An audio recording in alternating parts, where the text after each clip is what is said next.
السلام عليكم، مرحبا بكم في القناه ديالي. كنتمنى ان شاء الله تكونوا بخير وعلى خير. الفيديو ديال اليوم هو هاد سويس رول او حلوه لا كريم كما كتشوفوا رولي بكريمه الجبن والفرامبواز او التوت البري.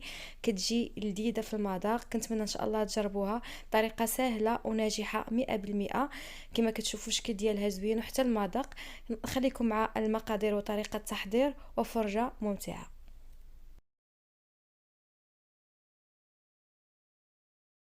بسم الله على بركة الله. أول حاجة غادي نحضر معكم الجينواز الماء ناجحة 100%، وكتجي رطبة وخفيفة، متحتاجوش أنكم تسقيوها. هنا عندي 4 البيضات بدرجة حرارة المطبخ، قبصه ديال الملح وجوج اكياس ديال الفاني. كما كتشوفوا كاس الا ربع من السكر. غادي نخلي لكم المقادير بالغرامات وبالملعقه، كذلك 5 المعالق كبار ديال السكر الا بغيتو تعبروا بالملعقه. كنضرب مزيان داك البيض، كما قلت لكم ضروري البيض يكون درجه حراره المطبخ باش يطلع لكم دغيا. نضربوه مزيان حتى كيطلع كيولي شكله ابيض، يعني ناخذ الوقت الكافي باش نطلعوه. هذه المرحله مهمه.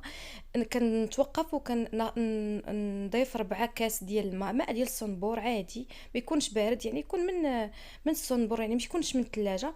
و 4 كاس ديال الزيت، 5 ملاعق ديال الماء و5 ملاعق بالزيت ديال زيت نباتي. كنضرب غير شويه وكنتوقف.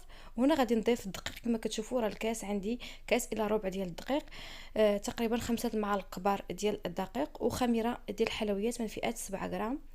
غادي نضيف الدقيق على دفعات وغادي نغربلو مزيان طبيعه الحال. من قبل يعني راه ضروري خصكم تسخنوا الفران. انا سخنته على 180 درجه، عندي فرن كهربائي من الفوق ومن التحت.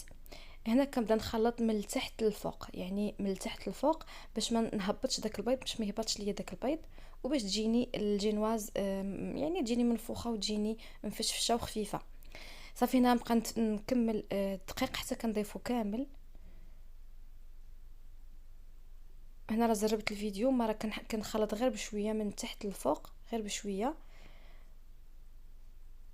حتى كنكمل هذاك الدقيق اللي عندي.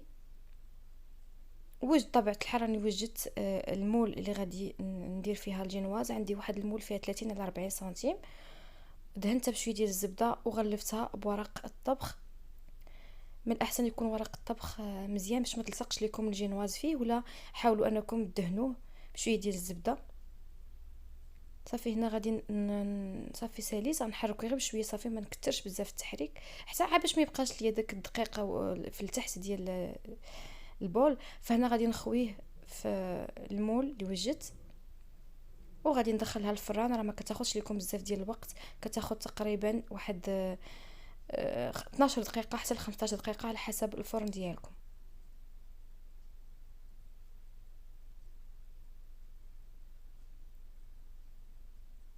قادها مزيان ونخبط، ضروري نخبط هذيك الصفيحه ديال الفرن باش تحيدوا لنا هذوك الغازات، باش ما كيجيوش فيه، ما كتجينيش متقوبه وكتجيني خايبه. صافي هنا خرجتها من الفرن، هنا راه كانت سخونه. صافي غير كتدخلوا فيها داك كوردون كتلقاوه ناشف، صافي راه طابت. يعني نتوما كتفيريفيوها، يعني كتقلبوها في الفران. انا غير وريتكم ما راني قلبتها في الفران. صراحه غير كدوز 10 دقائق كتقدروا تقلبوها. صافي هنا غادي نرشها بالسكر كلاصي غير باش ما تلصقش ليا، وغادي نقلبها.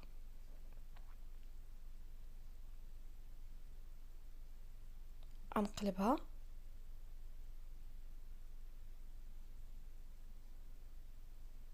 قلت لكم هنا راه باقا سخونه. صافي غادي نحيد هذاك الكاغط وكنعاود نقلبها. غير مشات ليا اللقطه كنعاود نقلبها للجهه الاخرى. دابا غادي ندوز معكم المرحله الثانيه. فغادي نحضر الكريمه. فهاد الكريمه صراحه هي المعتمده عندي، حيت كتجي لذيذه بزاف وكتجي بنينه في الحلوى ديال لا كريم. في اي حلوى ديالكم، يعني اي حلوى انا كندير هاد الكريمه.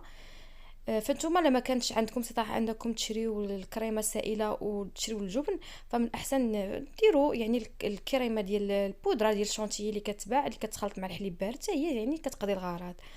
المهم انا درت هنا الكريمه، عندي 300 مليلتر ديال الكريمه بارده، وحتى البول تا هو يكون بارد. وهنا عندي جبن الماسكاربون 250 مليلتر، عفوا 250 غرام ديال جبن الماسكاربون. درت 2 معالق كبار ديال السكر كلاصي. ما تجيش حلوه بزاف، لك كتبغيو الكريمه بزاف حلوه فتقدروا ديروا 2 معالق ونصف. انا 2 معالق كبار عامرين، يعني جاتني هي هذيك. حتى صافي حتى كطلع صافي وكنحبس نحتفظ بها بالثلاجه. يعني الجينواز خاصها تكون تتبرد مزيان عاد ندير فيها لا كريم. صافي هنا غناخذ الفرامبواز او التوت البري كان عندي في الكونجيلاتور، هو اللي غنعمر به من الداخل الحلوى ديالي. فغادي نضربو بحال هكا بالمدلك حتى كيولي يعني كيتهرس، تيولي على هذا الشكل. يعني هاد التوت البري كيجي واحد المذاق زوين، فيه الحموضه، كيجي واحد المذاق زوين كيتواتى مع هاد لا كريم ديال الماسكاربون.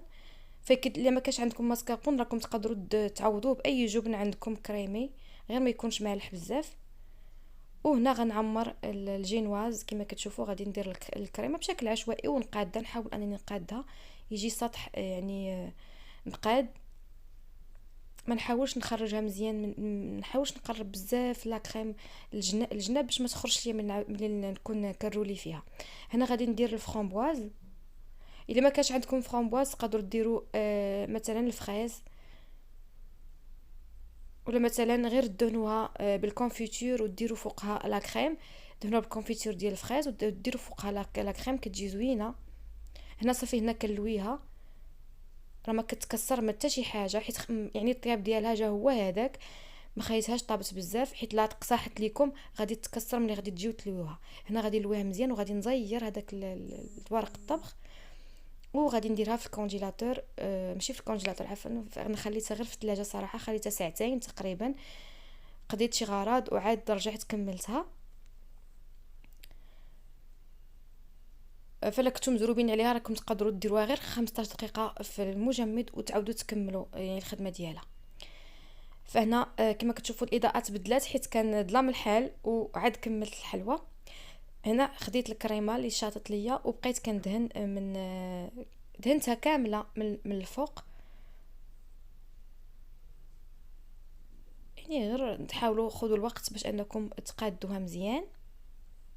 هذوك الجوانب ما جاونيش يعني قاصحين ولا شي حاجه، يعني احتفظت بهم، ولكن غادي نقطعهم باش غنوريكم طبيعه الحال كيفاش كتجي من الداخل. فهنا صافي حبست قاديتها، صافي غادي